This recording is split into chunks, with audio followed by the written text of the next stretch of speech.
Donc j'aimerais vous dire un petit peu ce que j'ai sur le cœur. En gros, j'aimerais être plus positif. J'aimerais transmettre plus d'optimisme, plus de positivité, c'est simple. Parce que je suis convaincu qu'au fond de moi, je suis quelqu'un de positif, qui est tourné vers le positif. Mais c'est vrai que pendant une bonne partie de ma vie, ce qui a été ma force motrice, ça a été de fuir le négatif. Et c'est dur. En fait, l'enjeu que je traverse aujourd'hui, euh, c'est de transmettre une certaine positivité tout en faisant en sorte que les gens se rendent compte des problèmes qu'il y a dans la société d'aujourd'hui. Et à aucun moment je veux m'élever au-dessus des autres en faisant des vidéos. Et... Mais je suis déçu en fait. Je suis déçu par ce qu'on fait à la nature et par les hommes, les femmes qu'on devient, qu'on est en train de devenir. On n'a jamais été parfait. Je suis pas dans le c'était 1000 fois mieux avant, les hommes d'avant étaient parfaits, etc. Non, je le pense vraiment pas. Je pense même qu'il y a des centaines de milliers d'années, on était loin d'être parfait. Mais, mais je pense sérieusement qu'il y a des choses qui vont vraiment pas dans la société d'aujourd'hui et que quand on en parle, j'ai du mal à avoir le grand smile, j'ai du mal euh, à comment dire, j'ai du mal à parler de choses hyper importantes et négatives comme par exemple les poisons et les choses qui nous contaminent aujourd'hui en ayant le smile. Et du coup, mais c'est ça qui me fait un peu souffrir quand même. Mais ce pincement régulièrement en moi qui est que je ne peux pas transmettre de la positivité si je veux que les gens aillent vraiment mieux en fait. Si je veux que les gens aillent vraiment mieux, je pourrais être le mec divertissant qui a toujours le smile, qui va faire du sport, qui vous montre, etc. Enfin, ça pourrait être super cool. Mais, mais c'est pas moi. En fait, c'est pas 100% moi. 100% moi, c'est d'essayer de faire en sorte que les gens aillent mieux. Et pour que les gens aillent mieux, il faut qu'ils se rendent compte des problèmes qui sont parfois cachés. Des problèmes qui peuvent être cachés comme le scroll frénétique sur TikTok et qui nous endort. Et du coup, c'est vrai que je passe du temps à parler des poisons qui nous entourent, des choses qui nous empêchent de nous accomplir, avec l'objectif en fait de s'accomplir, de vous aider à vous accomplir. Mais pour atteindre cet objectif-là, il faut d'abord enlever le bullshit. Donc voilà.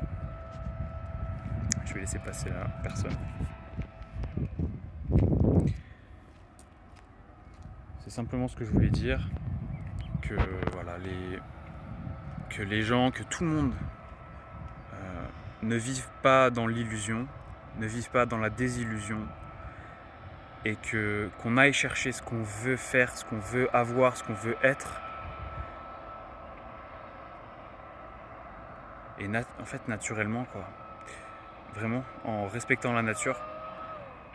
Il y a trop de choses belles qui se passent dans la nature qu'on n'observe jamais, des connaissances qui se perdent, les connaissances de nos grands-parents qui sont en train de se perdre, de nos parents. Même je pense que c'est déjà celle de nos parents commence à être très faible par rapport à celle de nos grands-parents, avec respect pour nos parents.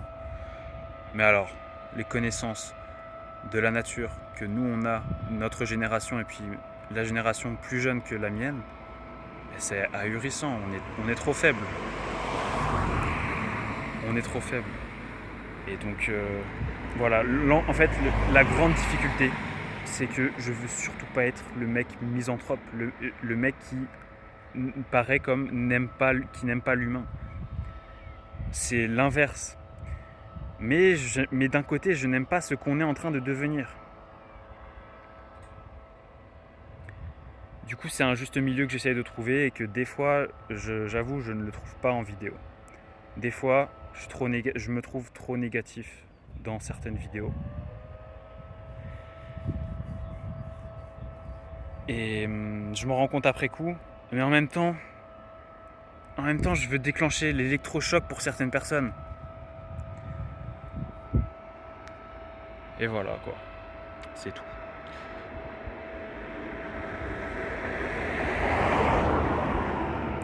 J'aimerais discuter peut-être pour finir de quelques choses, quelques pensées de Marc Aurèle, mais qui m'impressionnent.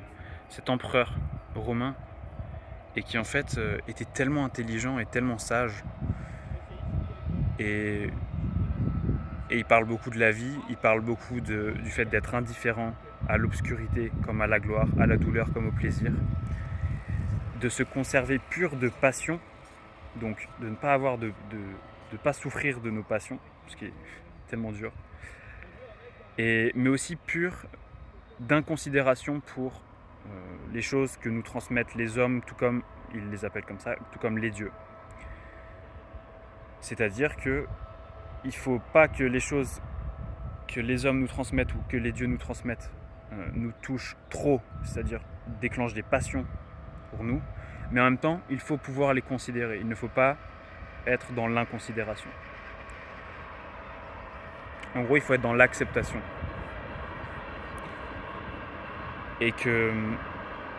Et aussi qu'il ne faut pas s'attacher à la vie par la longévité. Et ça, par contre, c'est quelque chose que je pense relativement plus facilement appliqué. C'est que, alors, j'aime la vie et si je peux vivre longtemps, je suis content. Mais je trouve qu'il a raison sur le fait que l'homme ou la femme qui vit longtemps et l'homme ou la femme qui vit très peu longtemps, font la même perte au final. Ils perdent une vie et la mort est une action naturelle. Et qui redoute une action naturelle, en fait, c'est un enfant. Enfin, il le dit comme ça. Et que, en plus d'être une action naturelle, la mort est une action utile à la nature.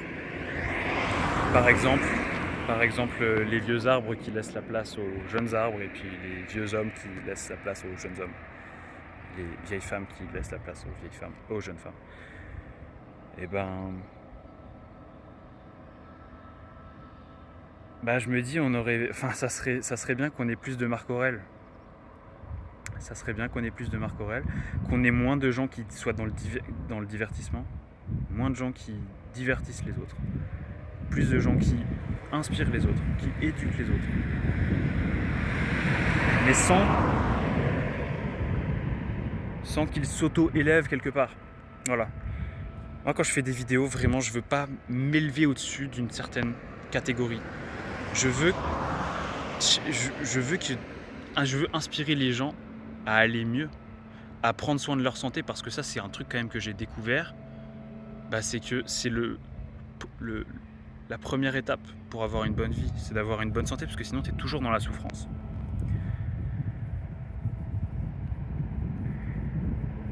Mais que c'est pas l'unique chose. C'est pas l'unique chose, par contre. C'est tellement important que c'est pour ça que je parle énormément de santé. Voilà.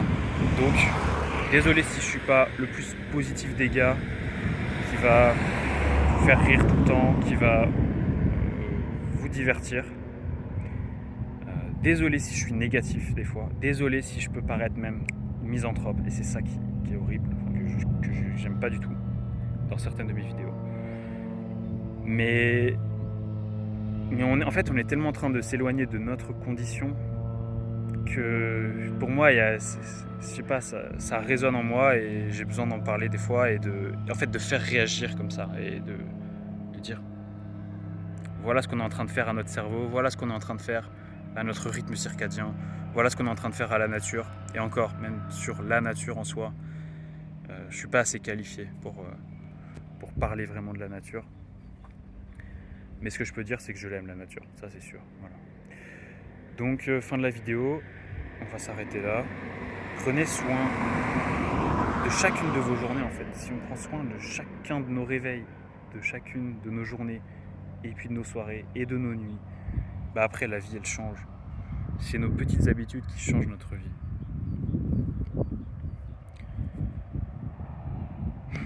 En fait, je me dis des fois, quand on est quelque part, on s'imagine pas autre part. Et sauf que quand on est dans cette autre part, on se dit waouh, en fait, j'aurais dû depuis longtemps être dans cette autre part. Exemple, vous êtes dans le train à 22h, avec de la lumière artificielle, à vous sentir pas bien, mais sans le savoir exactement. Et puis, la vie est normale. Mais sauf que si vous étiez en train de faire du camping, je sais pas où, à l'abri voilà, de tous les poisons, de toutes les ondes électromagnétiques artificielles, par exemple, entre autres, bah là, c'est à ce moment-là qu'on sent la différence. C'est à ce moment-là qu'on se dit waouh, là, je me sens vraiment bien. Et en fait, quand j'étais dans le train à 22h, je me sentais pas top. Et c'est ça que j'essaye de transmettre. C'est ça le message que j'essaye de transmettre. C'est pas de dire uniquement que le train à 22h c'est nul, mais plutôt que quand on fait du camping, connecté à la nature, connecté à la terre, connecté au soleil, eh bien c'est ça la vie, je pense. Voilà, je pense. Paix sur vous et amour.